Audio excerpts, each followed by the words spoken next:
जिस जमीन को आप और मैं साकिन समझ रहे हैं वो कई मूवमेंट्स में मसरूफ है। जमीन की पहली हरकत अपने महवर के गिर्द है जो 1700 किलोमीटर फी घंटा है।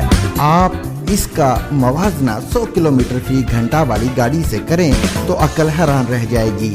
जमीन सूरज के गिर्द भी 1 लाख किलोमीटर फी घंटा से जायद रफ्तार से घूम रही है। बल्कि ठहरिए, सूरज को साकिन कहना भी गलत है, ये भी मिल्की वे कहकशां के गिर्द भाग रहा है। यानी जमीन सूरज के साथ साथ मिल्की वे के मरकज के गिर्द भी भाग रही है और इसकी रफ्तार 7 लाख किलोमीटर फी घंटा से जायद है। दरअसल जमीन के नसीब में एक झटका लिखा हुआ है। ये झटका हमारा ताक़ुब कर रहा है। जब जमीन को ये झटका लगेगा तो उस पर शदीद तबाही के आसार होंगे। कुरान के अल्फाज में पहाड़ ऐसे हो जाएंगे जैसे उड़ते हुए रुई के गाले और इंसानों की हालत पतंगों